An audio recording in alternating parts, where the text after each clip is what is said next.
ये कहानी एक छोटे से गांव नवापुर की है, जहां लोगों की जिंदगी सीधी सादी थी। हर शाम गांव के बुजुर्ग और बच्चे चबूतरे पर इकट्ठा होकर बातचीत किया करते थे। लेकिन पिछले कुछ महीनों से मौसम का मिजाज बदला हुआ था। कभी अचानक बारिश, कभी तेज धूप। मौसम का मिजाज ऐसा था, लोग समझ नहीं पा रहे थे कि कब क्या होगा। गर्मी इतनी बढ़ गई थी कि घर के अंदर भी लोग पसीने से भीग जाते थे। बुजुर्ग लोग आसमान देखकर खेती और भविष्य का अनुमान लगाते थे। इसी गांव में गोविंद और मीरा रहते थे, एक टूटी फूटी झोपड़ी में। उनके पास इतने भी पैसे नहीं थे कि उस छत की मरम्मत करवा सके। सुनिए जी, क्यों ना आप सेठ जी के पास काम मांगने जाएं? हमारी हालत बहुत खराब हो चुकी है। जानता हूं मीरा, लेकिन सेठ जी हमसे पहले ही बहुत काम करवा चुके हैं और अभी तक पुरानी मजदूरी भी नहीं दी। अब उनके पास जाने का मन नहीं करता। बात तो आपकी सही है, लेकिन हमारे पास कोई और रास्ता भी नहीं है। आपको जाना ही होगा, वरना हम कैसे जिएंगे? ठीक है मीरा, मैं कोशिश करूंगा। शायद वो इस बार माफ कर दें। गोविंद एक ऐसा आदमी था जो सेठ जी के एक इशारे पर हर मौसम में काम के लिए तैयार रहता था। पहले वो सेठ को भगवान मानता था, इतना कि अपने परिवार से ज्यादा उसे महत्व देता था। लेकिन एक गलती ने सब कुछ बदल दिया। पता नहीं इस बारिश में मुझे फिर से मौका मिलेगा या नहीं। सेठ जी अपने कमरे में आराम कर रहे थे जब उन्होंने बाहर से आवाज सुनी। अरे, ये तो गोविंद की आवाज है। इसे तो मैंने निकाल दिया था। अब क्या लेने आया है? तभी सेठ जी बाहर आए। सेठ जी, हमें आपके खेतों में काम चाहिए। हालत बहुत खराब है, बच्चा भूखा है। सेठ थोड़ा भावुक हुआ, पर चुपचाप चाल चलने का मन बना रहा था। ठीक है गोविंद, रख लेता हूं, लेकिन इस बार कोई गलती हुई तो समझ लेना। धन्यवाद सेठ जी, अब की बार कोई गलती नहीं होगी। सेठ बाहर से नरम तो दिखा, पर अंदर ही अंदर एक चाल चल रहा था।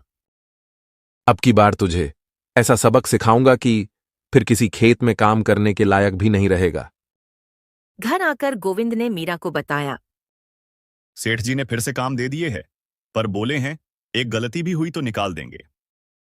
तो अब कोई चूक मत करना, हमें अब सुधारना है।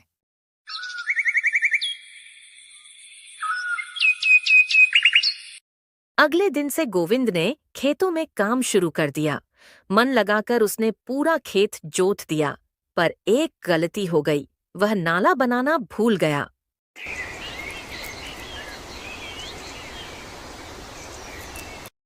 कुछ दिन बाद गोविंद और मीरा मजदूरी मांगने सेठ के घर पहुंचे। सेठ गाय को चारा खिलाते हुए। हाँ गोविंद, काम पूरा हो गया। जी सेठ जी, पूरा हो गया। अब हमारी मजदूरी। कौन सी मजदूरी? किस बात की? सेठ जी, हमसे मजाक मत कीजिए। हमने पूरा खेत जोता है, मेहनत की है। सेठ ने एक झटके में गोविंद को लात मार दी। गोविंद दूर जा गिरा। सेठ जी, हम मेहनत की मजदूरी मांग रहे हैं, भीख नहीं। चलो निकलो यहां से, बड़े आए पैसे मांगने। सेठ जी, आपके इस अन्याय का फल एक दिन जरूर मिलेगा। इतना कहकर गोविंद और मीरा वहां से चल पड़े। उनके दिल में गम था, पर आत्मसम्मान भी। और बारिश अब कभी भी आ सकती थी। खेतों के साथ शायद इंसानों की परीक्षा भी फिर से शुरू होने वाली थी। कहानी का अगला भाग, बारिश का बदला। गोविंद और मीरा चुपचाप घर लौट गए। दोनों एक जगह पे बैठकर बात करने लगे। गोविंद, अब हमारा क्या होगा? सेठ जी भी हमें कुछ भी नहीं दिए। अब हमारा घर ऐसे ही चलेगा। मीरा, तुम परेशान मत रहो। हमारे पास अभी भी एक जरिया है खेती का, जहां हमें खाने को मिल ही जाएगा कुछ महीनों के लिए। ऐसी कौन सी जगह से गोविंद जहां हमें खाने को मिलेगा? वही हमारा बंजर खेत। माँ ने हमें वो खेत दिए थे और उन्होंने बोले थे कि मुसीबत में उसका उपयोग करना और कड़ी मेहनत सींचना, उसमें फसल अच्छी होगी। वो खेत कहाँ है गोविंद? जल्दी चलो, हम अभी उस खेत में काम करेंगे। नदी के किनारे है, पास के जंगल में। हम वहां कई बार जाकर देख चुके हैं। वहां चारों तरफ से घेरा हुआ है। तुम घबराओ मत, मैं कल से वहां जाकर काम करेंगे अपने खेतों में। हमें किसी और के पास नहीं जाना पड़ेगा अब काम करने को। ठीक है, कल आप सूर्यास्त से पहले उठ जाना। वैसे भी गर्मी इतनी है कि बाहर जाने का मन नहीं करता हमारा, और बारिश का तो कुछ पता भी नहीं है अभी तक। दोनों आपस में बात करते रह गए। कुछ ही देर में रात हो गई।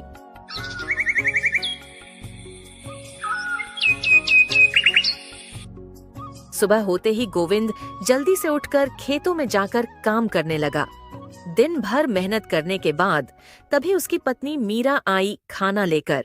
उसे पता भी नहीं चला कब दोपहर हो गई है। सुनिए जी, खाना खा लीजिए, दोपहर हो गई है। मीरा की आवाज सुनते ही उसे समझ में आ गया कि सच में दोपहर हो गई है।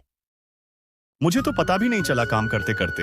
हाँ, अभी आता हूँ, तुम खाना निकाल के रखो।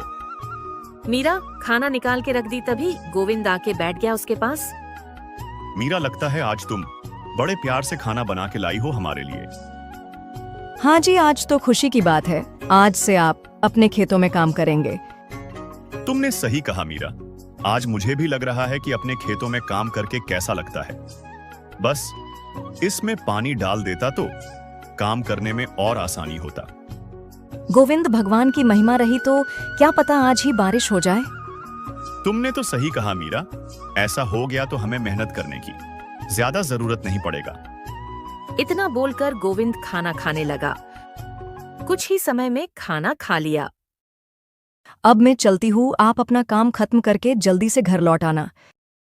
इतना बोलकर मीरा घर के लिए चल पड़ी।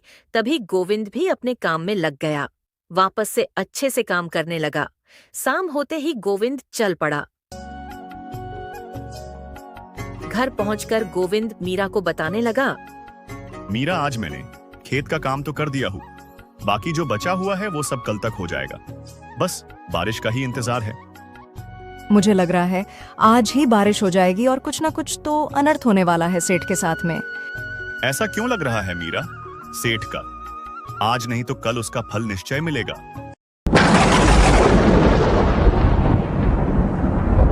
रात होते ही जोरदार बिजली चमकने लगी, बादल गरजने लगे और जैसे लग रहा था कि आज ही आसमान फट जाएगा। और आसमान में काले बादल छा चुके थे। हवा में अजीब सी गंध थी। तभी अचानक से जोरदार बारिश हो गई। कुछ ही पल भर में सब कुछ तहस नहस हो गया, जैसे कोई पुरानी बात फिर से लौट रही हो। गोविंद का दिल भारी था, पर उसे किसी अनजानी चीज का एहसास भी हो रहा था। गोविंद, आज बारिश कुछ अजीब सी लग रही है, जैसे ये सिर्फ पानी नहीं, कोई चेतावनी हो। सच कह रही हो मीरा, मेरा दिल भी अजीब बेचैन है। रात होते ही आसमान फट पड़ा। बिजली की चमक ने पूरे गांव को चौंका दिया। लगता है आज किसी की किस्मत को ग्रहण लगने वाला है। इस बारिश ने तो कुछ अलग ही रूप ले चुका है। आज तक तो ऐसी बारिश कभी भी नहीं हुई। सही कहा आपने। आज तो किसी ना किसी का किस्मत खराब है। किसी का पाप का घड़ा भर चुका है। कई सालों बाद ऐसी बारिश देखने को मिली है। मीरा, ये बारिश तो रुकने का नाम ही नहीं ले रही है। कहीं ज्यादा बारिश की वजह से खेत बर्बाद ना हो जाए। आपकी बात तो सही है। ये बारिश नहीं हम जैसों के लिए तो भूखमरी के बराबर होगा। मीरा, मैंने तो सेठ जी के खेतों में नाला ही नहीं बनाया था। अब पता नहीं सेठ जी का क्या होगा। आप उनकी चिंता छोड़ दो, जो भी होगा वो अपना देख लेंगे। ऐसा लग रहा है जैसे बादल भी सेठ जी की बदनीयती पर गवाह बनना चाहते हों।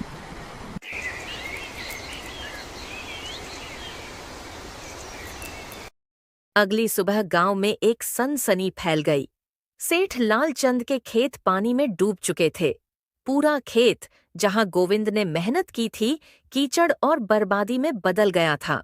और उसी खेत के बीच में एक पुराना कुआं खुल चुका था, जो वर्षों से बंद था। गांव के बुजुर्ग रामदीन बोले, ये वही कुआं है जहां बरसों पहले एक गरीब किसान को सेठ ने जिंदा दफना दिया था, क्योंकि वो अपनी मजदूरी मांग रहा था। आज वो कुआं खुद बयां कर रहा है, इंसाफ अपने वक्त पर आता है। सेठ जी के खेत के ठीक बीच खड़ा वो कुआं अब किसी अंधेरे रहस्य का द्वार बन चुका था। गांव में अफवाह फैल गई। सेठ के खेत में कोई आत्मा भटक रही है। रात होते ही खेत के आसपास से अजीब सी आवाजें आने लगी। गोविंद, तुमने सुना जैसे कोई रो रहा हो? हाँ मीरा, ये आवाजें इंसानी नहीं लगती।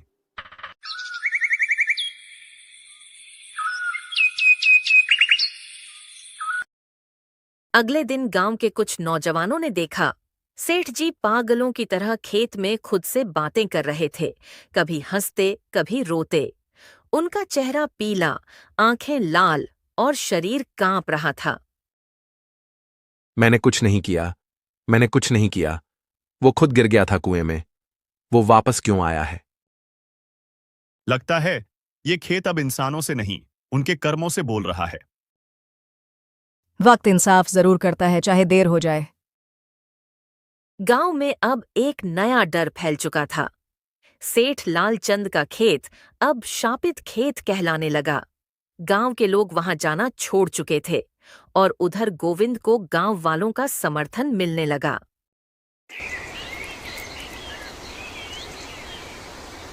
बूढ़े रामदीन ने एक दिन चबूतरे पर बैठकर कहा, अब समय आ गया है जब गोविंद जैसे ईमानदार लोगों को आगे लाया जाए और लालचियों को उनके पाप का फल मिले।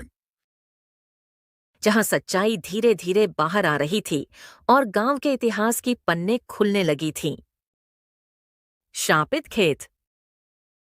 सेठ लालचंद के खेत में जो कुछ हुआ वो केवल एक प्राकृतिक आपदा नहीं थी, वो किसी अनदेखी शक्ति का इशारा था। अब सेठ जी की तबीयत भी दिन ब दिन बिगड़ने लगी थी।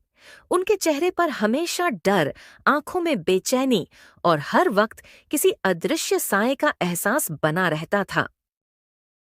वो हर रात आता है, मुझे घूरता है। वही गरीब किसान, वही जिसकी मजदूरी मैंने मारी थी।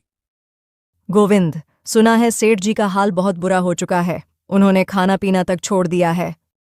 जिसने दूसरों का खून पसीना लूटा हो वो चैन की नींद कैसे सो सकता है मीरा?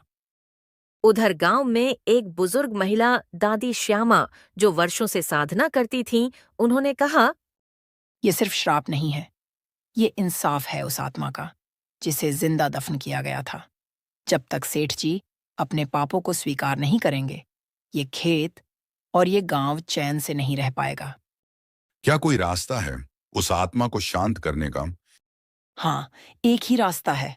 सेठ जी को उस कुएं पर ले जाकर अपने पाप कबूल करने होंगे और उस किसान की आत्मा के लिए प्रायश्चित करना होगा। रात का रहस्य सेठ जी का कबूलनामा। उसी रात गोविंद को सपना आता है। एक बूढ़ा आदमी कीचड़ से सना हुआ उसका नाम लेकर पुकार रहा है। गोविंद, मेरा नाम विवेक है।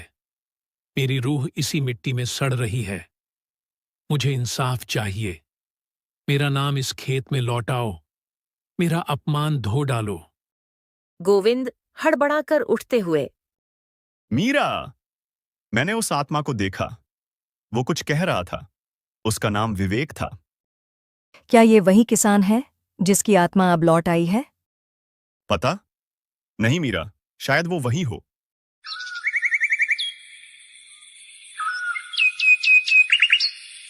अगले दिन गोविंद ने गांव वालों को इकट्ठा किया और सबको लेकर सेठ जी के घर गया। सेठ जी, अब वक्त आ गया है कि आप अपनी गलती को स्वीकार करें। विवेक की आत्मा आज भी इस मिट्टी में सड़ रही है। आपने उससे उसका हक छीना और अब वो हक आपसे मांग रहा है। माफ करो, मैंने बहुत पाप किए हैं। मैंने विवेक को कुएं में धकेल दिया था, बस इसीलिए क्योंकि उसने मजदूरी मांगी थी। तो चलो उसी कुएं पर चलो और वहीं उसके लिए तर्पण करोगे, तभी गांव को शांति मिलेगी। कुएं के किनारे सब लोग इकट्ठा हुए। सेठ जी ने विवेक की आत्मा से माफी मांगी और उसके नाम से एक चबूतरे पर दीप जलाया। विवेक, तू जहां भी है, मुझे माफ कर दे। मैंने पाप किया था। मैं तुझे तर्पण देता हूं। मेरी आत्मा को भी चैन नहीं है। देखा सेठ जी, कर्मों का फल एक ना एक दिन जरूर मिलता है। जो तुमने किए थे ये सब उसका परिणाम है जो आपको भुगतना पड़ा है। गोविंद, तुमने सही कहा। आज से मैं किसी का भी मजदूरी का पैसा नहीं लूंगा। सबको उसका हक हमेशा दिया करूंगा। उस दिन के बाद उस खेत से अजीब आवाजें आना बंद हो गईं। गांव की फसलें फिर से लहलहाने लगीं और गोविंद को पूरे गांव का समर्थन मिलने लगा। अंत नहीं, शुरुआत है ये। देखो गोविंद, अब गांव में लोग तुम्हें इज्जत से देखते हैं। मैंने बस सच का साथ दिया मीरा। शायद अब हमारे जीवन में भी उजाला लौट आए। जीवन का यही असली धन है, सबकी मदद करना, वो किसी भी हालत में हो, चाहे गरीब हो या अमीर।